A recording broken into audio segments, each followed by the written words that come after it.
धम्म प्रभात, बहुत बहुत साधुवाद, कल्याण हो, मंगल हो, दीर्घायु हो, सदा सुखी हो। आज हम संगत करेंगे कि हमारा जो पाखंड है, पाखंड से मोह है, पाखंड का अभ्यास है, पाखंड की आदत है, वह हमारे मन से नहीं जा पा रही है, हमारे परिवार के मन से नहीं जा पा रही है। हम दूसरे जगह मंचों में बैठ करके, मंचों में बोल करके कई लोग अपनी भड़ास निकाल लेते हैं और जब हम घर में देखते हैं लौटकर, उसी तरह से पाखंड चल रहा है। भारत में बुद्धिज्म बनाम गैर बुद्धिज्म हमेशा चला है, सत्य बनाम असत्य किसी रूप में रहा। सत्ता के बल से हमेशा दमन किया जाता रहा, आज भी किया जा रहा है। तो जब तक आप अपने घर में कार्यक्रम नहीं करवाओगे, घर के लोग संगत नहीं करोगे और घर के लोग पाखंड और अन्याय अत्याचार से बाहर नहीं निकलोगे, अंधविश्वास से बाहर नहीं निकलोगे, जब घर से निकलोगे, तब क्षेत्र से निकलोगे, तब नेशनल स्तर पर निकलोगे, तब अंतर्राष्ट्रीय स्तर पर निकलोगे। तुम्हारे घर में बहुत सारा घुसा है और घर में कुछ करना नहीं चाहते। अब देखिए, लेह लद्दाख के लोगों को जेल में डाला जा रहा है, मध्य प्रदेश के लोगों को जेल में डाला जा रहा है, पूर्वांचल के लोगों को जेल में डाला जा रहा है, राजस्थान और गुजरात के लोगों को जेल में डाला रहा है, छोटे छोटे मुकदमे लगाकर, बड़े बड़े मुकदमे लगाकर डाला जा रहा है।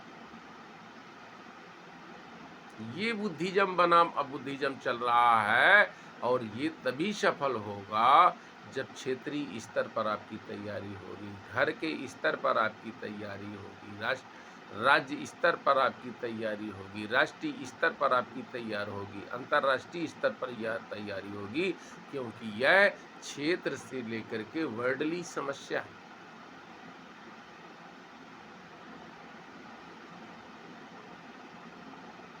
1947 में भी यही स्वर उठ रहे थे। 18वीं सदी से 19वीं सदी से तब सत्ता के घालमेल से कुचला जाता था, तब षड्यंत्र से कुचला जाता था और अब डायरेक्ट कुचला जा रहा है। कभी खालिस्तानी बताकर, कभी नक्सलाइट बताकर, कभी दस्यु बता करके, कभी कुछ बता करके, कभी कुछ बता करके लोगों को फंसा करके खत्म किया जा रहा है। ये चल रहा है और ये आप सोचते हैं कि अपने आप हो जाएगा या कोई और करेगा। यही तो बात बिगड़ रही है। आप अपना अंश, समय का अंश, धन का अंश और तन का अंश लगाइए, तभी बात बनेगी। मध्य भारत में ओबीसी, एससी, एसटी के लोगों को कुचला जा रहा है, क्योंकि वो बुद्ध के मार्ग पर चल रहे हैं, चलने लगे, अभ्यास में आने लगे, तो उनको फंसा करके बोले धर्म का अपमान कर रहा है, देवी देवता का अपमान कर रहा है, लीजिए साहब, जेल में ठूंसा जा रहा है।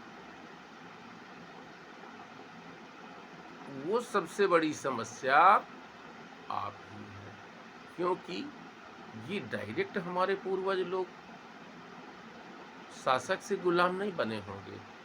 अकुशल व्यवस्था, कुप्रबंधन व्यवस्था, अप्रबंधन व्यवस्था, कुशल अप्रबंधन व्यवस्था, अकुशल प्रबंधन व्यवस्था, ये सब मिल करके आपको सफल नहीं होने दे रहे। उत्तर भारत के लोगों को जब पीड़ा होती है वो अकेले भोगते हैं, दक्षिण भारत के लोगों को पीड़ा होती है अकेले भोगते हैं, पूर्व भारत के लोगों को पीड़ा होती है अकेले भोगते हैं, पश्चिम भारत के लोगों को पीड़ा होती है अकेले भोगते हैं, मध्य भारत के लोगों को पीड़ा होती है, सब अकेले अकेले लगते हैं। और ये न जानिए कि आपके ही बीच में बैठे सुविधाभोगी लोग, जिनको आप अपना रहनुमा मानते हैं, अब आप बताइए 137 सांसद ओबीसी के हैं, 131 सांसद एससी-एसटी के हैं और 37 सांसद माइनॉरिटी के हैं। सत्य और न्याय के लिए कभी आवाज़ नहीं उठाए हैं। क्यों उठाएँगे? क्योंकि उनको सुविधा मिल रही है, सुख भोग मिल रहा है। तो आप भूल जाइए कि वहाँ से होगा। बुद्ध ने जब सत्य और न्याय के मार्ग पर चलने के लिए तैयार हुए, तो सतह बेटा, पत्नी, भाई, माता, परिवार के साथ चले, पूरा परिवार चल दिया। इसी तरह इस रास्ते पर, सत्य और न्याय के रास्ते पर जब आप पूरे परिवार के साथ चलेंगे, पूरे समाज के साथ चलेंगे, पूरे क्षेत्र के साथ चलेंगे, पूरे राष्ट्र के साथ चलेंगे, तभी परिवर्तन आएगा। परिवर्तन आ रहा है, उसको रोका जा रहा है। इसलिए आप उसके ढाल को ख़त्म करिए और तेज धार करने का प्रयास करिए। बहुत बहुत साधुवाद।